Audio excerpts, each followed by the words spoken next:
तो चलिए जानते हैं इस वीडियो में क्या जानने वाले हैं, what is order processing, purchase order processing और entry of purchase order processing in Tally Prime.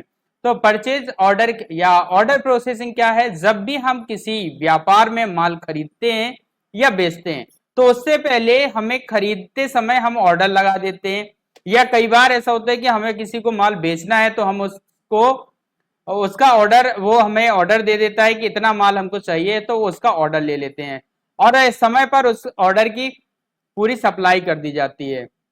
तो इसको बोलते हैं ऑर्डर प्रोसेसिंग। ऑर्डर प्रोसेसिंग दो तरह का होता है, एक परचेज ऑर्डर प्रोसेसिंग और दूसरा है sales order processing. Purchase order processing में क्या है कि जब हम किसी व्यापारी से माल खरीदते हैं और उससे पहले हम उस माल का, जैसे मान लीजिए मुझे 10 दिन बाद माल खरीदना है, वो तो उसका ऑर्डर लगा दिया जाएगा, तो ऑर्डर लगा देते हैं, इसको बोलते हैं परचेज ऑर्डर। और परचेज ऑर्डर को परचेज वाउचर में एंट्री करना परचेज ऑर्डर प्रोसेसिंग के अंतर्गत आता है। एंड ठीक इसी तरह से जब हमें माल बेचना होता है तो बेचने के पहले किसी ने हमारे पास ऑर्डर दिया तो वो ऑर्डर लगाने पर सेल्स ऑर्डर प्रोसेसिंग कहलाएगा। So let's start. पहला है व्हाट इज ऑर्डर प्रोसेसिंग। जब हम माल खरीदते या बेचने से पहले ऑर्डर लेते या देते हैं, यही ऑर्डर प्रोसेसिंग कहलाता है। अर्थात सामान खरीदने से पहले हम उसका ऑर्डर देंगे, इसी प्रकार हम माल बेचने से पहले लेने जाने वाले सामान का ऑर्डर देंगे, तो इसे परचेज ऑर्डर प्रोसेसिंग कहा जाएगा। और अगर बेचने से पहले उसका ऑर्डर लेंगे तो उसे सेल्स ऑर्डर प्रोसेसिंग कहा जाएगा। तो guys what is purchase order processing और इसको हम कैसे एंट्री करेंगे? जब हम माल खरीदने से पहले ऑर्डर देते हैं, यही परचेज ऑर्डर प्रोसेसिंग कहलाता है। अर्थात सामान खरीदने से पहले दिए जाने वाला ऑर्डर। एक उदाहरण लेकर चलते हैं। माना कि रोहन एंड ब्रदर कंपनी ने नितिन इंडस्ट्रीज को निम्नलिखित माल का ऑर्डर दिया, जैसे एक कीबोर्ड 30 ऑर्डर किए हैं 220 रुपए पर पीस के हिसाब से, एंड मॉनिटर 15 ऑर्डर किए हैं 1500 रुपए प्रत्येक पीस के हिसाब से। तो इसकी एंट्री हम करेंगे टैली प्राइम में कुछ इस तरह से।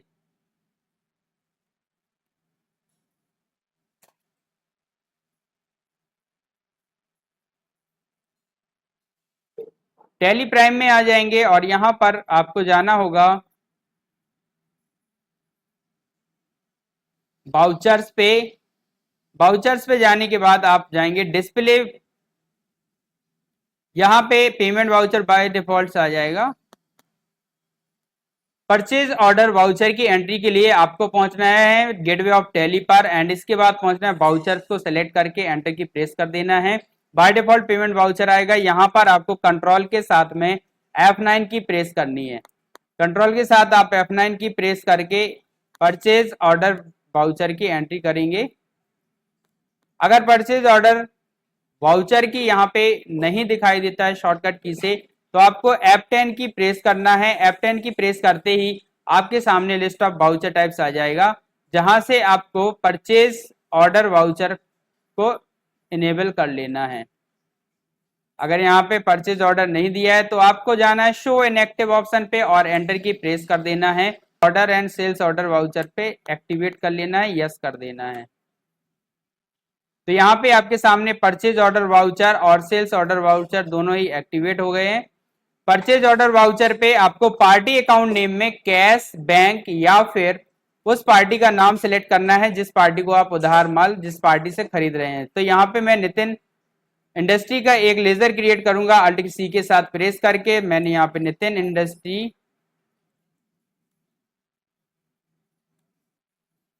का एक लेजर क्रिएट कर लिया है, जिसे सन्ड्री क्रेडिटर के अंतर्गत रखा जाना है। एंड सन्ड्री क्रेडिटर्स के अंतर्गत रख करके आप इसे बाकी डिटेल को फिल कर देंगे। जीएसटीएन नंबर डाल देंगे। अगर सेम जीएसटीएन डिटेल भरने के बाद आपको लेजर को क्रिएट कर लेना है एंड इधर पे इसे एक्सेप्ट कर लेना है।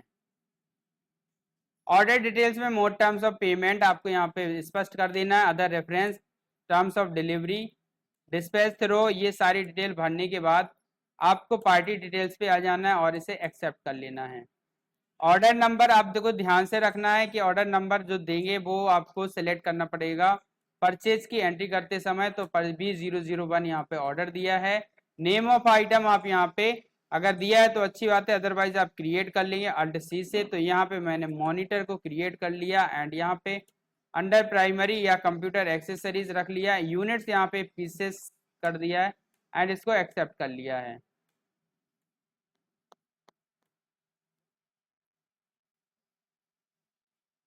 क्वांटिटी रेट पर अमाउंट आप यहाँ पे डाल देंगे, तो यहाँ पे मैंने क्वांटिटी डाल दी है 15, रेट यहाँ पे डाल दिया है 1200 पर पीसेस एंड इसको एक्सेप्ट कर लिया है।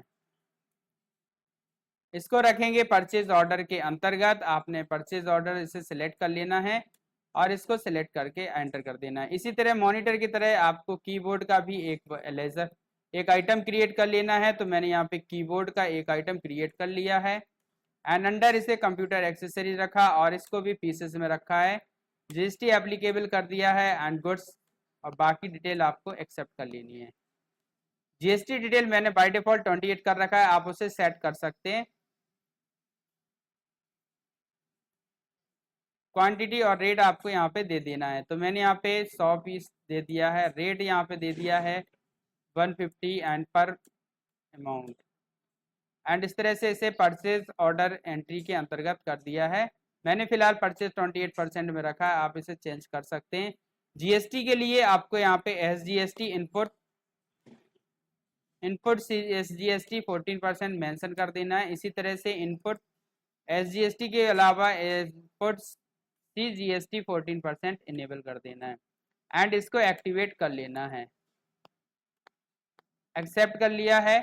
वाउचर एक्सेप्ट करने के बाद अगर मान लीजिए आपकी परचेज ऑर्डर की एंट्री हो गई है सफलतापूर्वक, तो उसे परचेज वाउचर में कैसे करेंगे, और अगर परचेज वाउचर और परचेज ऑर्डर की एंट्री को आपको प्रिंट करना है तो इसको कैसे करेंगे। तो प्रिंट की एंट्री कंप्लीट हो चुकी है। परचेज ऑर्डर की एंट्री करने के बाद अगर आप इसका प्रिंट करना चाहते हैं वाउचर, और अगर उसी दौरान तो कंट्रोल अल्ट के साथ पी प्रेस कर देंगे। अगर मान लीजिए बाद में करना है आपको, तो आपको गेटवे ऑफ टैली पे पहुंचना है और यहां से पहुंच जाना है आपको नेक्स्ट स्टेप वह गेटवे ऑफ टैली पे जाने के बाद फिर आप यहां से रिपोर्ट्स पर आएंगे, डिस्प्ले मोर रिपोर्ट्स।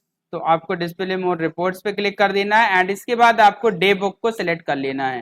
डे बुक सिलेक्ट करने के बाद यहाँ से आपने जो इस डेट को परचेज ऑर्डर लगाया था उसको सिलेक्ट कर लेंगे एंड अल्ट के साथ में पी को प्रेस कर देंगे एंड यहाँ पे रिपोर्ट्स आएगा, करंट को सिलेक्ट कर लेंगे या कंट्रोल पी प्रेस कर देंगे तो करंट सिलेक्ट हो जाएगा एंड प्रिंट और प्रीव्यू पे क्लिक करके आप इसका प्रीव्यू देख पाएंगे, प्रिंट पे क्लिक करके आप इसका प्रिंट निकाल पाएंगे। तो यहाँ पे इस तरह से यह परचेज ऑर्डर प्रदर्शित होगा। Invoice to consignee ship to and supplier and यहाँ पे मॉनिटर कीबोर्ड, ये पूरी डिटेल आपकी रहेगी। इस तरह से ये पूरा बिल प्रिंट आप कर सकते हैं। जस्ट आपको अब प्रिंट करने के लिए कंट्रोल के साथ पी प्रेस कर देना तो ये प्रिंट हो जाएगा, या अल्ट के साथ आप पी प्रेस करेंगे तो भी आप इसे प्रिंट कर सकेंगे। वापस परचेज ऑर्डर पे आ गए, प्रिंट पे क्लिक करते ही ये प्रिंट पे प्रिंटर पे चला गया है। प्रिंटर पे जा करके आप इसे प्रिंट निकाल लेंगे। अगर आपने परचेज ऑर्डर कंप्लीट कर लिया, मान लीजिए आपने ऑर्डर की सप्लाई आपकी हो गई है, तो इस ऑर्डर की सप्लाई के बाद जो परचेज ऑर्डर की एंट्री है वो परचेज वाउचर में करनी होगी, जिसके लिए आपको पहुंचना होगा गेटवे ऑफ टैली पे। गेटवे ऑफ टैली पे आने के बाद फिर से आपको वाउचर्स पे आना है और यहां से आपको F9 की प्रेस कर देनी है। परचेज वाउचर पे आ जाएंगे, यहाँ पे सप्लायर इनवॉइस नंबर आप डालेंगे, जो सप्लायर इनवॉइस नंबर आप यहाँ पे डाल देंगे एंड जैसे मैंने यहाँ पे कोई भी सप्लायर इनवॉइस नंबर आप डाल सकते हैं। मैंने 001 डाल दिया है। डेट डाल दी है यहाँ पे 1 जून। अगर आप डेट बदलनी है तो आपको प्रेस करना है F2 की को। F2 की प्रेस करते वाउचर डेट चेंज करने का ऑप्शन आ जाएगा, जहां से आप वाउचर डेट बदल लेंगे। इसके बाद यहाँ पे इनवॉइस की डेट भी मैंने बदल ली है, तो जो 2 जून है वो सेट कर दिए। पार्टी अकाउंट नेम में आपको उस अकाउंट को सिलेक्ट करना है जिससे आपने परचेज ऑर्डर लगाया था। तो मैं यहाँ नितिन इंडस्ट्री को सिलेक्ट कर लेता हूँ। रिसीट नोट वगैरह अगर आप डालना चाहते हैं तो डाल सकते हैं। फिलहाल के लिए मैं यहाँ पे इसे यहाँ पे मैंने डाल दिया है B001। आप कुछ भी यहाँ पे डाल सकते हैं जो रिसीट नंबर है। पार्टी डिटेल्स को आप चेक कर लेंगे एंड इसके बाद नेम ऑफ आइटम पे आ जाएंगे। नेम ऑफ आइटम पे आपको उस आइटम को सिलेक्ट कर लेना है जो आइटम आपने परचेज ऑर्डर में दिया था, यानी ऑर्डर लगाया था जिसका। तो मैंने यहाँ मॉनिटर सेलेक्ट किया और यहाँ पे ऑर्डर नंबर सेलेक्ट कर लेना है। नीचे ऑर्डर डिटेल आ जाएगी, लिस्ट ऑफ ऑर्डर में से ऑर्डर नंबर सेलेक्ट कर लेंगे। उस ऑर्डर को सिलेक्ट करें जिसने आपने ऑर्डर लगाया था, उसको सिलेक्ट करने के बाद एंड ऑफ लिस्ट पर क्लिक कर देना है। एंड ऑफ लिस्ट पर को सिलेक्ट करके एंटर की प्रेस कर देंगे। परचेज का लेजर सेलेक्ट करेंगे तो यहाँ परचेज 28% सेलेक्ट किया। आपने जो लेजर बनाया आप उसे सेलेक्ट कर सकते हैं, परचेज का ही लेजर सेलेक्ट करना है। एंड इसके बाद कीबोर्ड सेलेक्ट किया, ऑर्डर नंबर सेलेक्ट किया, एंटर की प्रेस की और इसके बाद उसको एंड ऑफ लिस्ट किया एंड परचेज का ऑर्डर सेलेक्ट किया। क्योंकि यहाँ दोनों ही मैंने 28% जीएसटी के आधार पे इसे डिस्ट्रीब्यूट किया है, तो मैंने इसे परचेज 28% सेलेक्ट किया है। परचेज लेजर आप 18%, 5% जो भी आप है वो आप सेलेक्ट कर सकते हैं। इनपुट CGST 14% सेलेक्ट करेंगे। इसी तरह से इनपुट SGST और 28% के लिए सेम स्टेट के लिए आपको यहाँ पे इनपुट सेलेक्ट कर लेना है। अगर IGST है तो IGST सेलेक्ट करेंगे। न्यू रेफरेंस देंगे यहाँ पे और 001 न्यू रेफरेंस दे करके मैंने इसे एक्सेप्ट कर लिया। नरेशन में आप कुछ चाहते हैं तो लिख सकते हैं एंड वाउचर को एक्सेप्ट कर लेंगे। इस तरह से हमने परचेज ऑर्डर की एंट्री के बाद उसको परचेज की वाउचर में एंट्री कर लिए जबकि माल प्राप्त हो गया है। तो आई होप कि ये वीडियो पसंद आया होगा। वीडियो को लाइक करें, शेयर करें और चैनल को सब्सक्राइब करना ना भूलें। Thank you very much. मिलते हैं नेक्स्ट वीडियो में।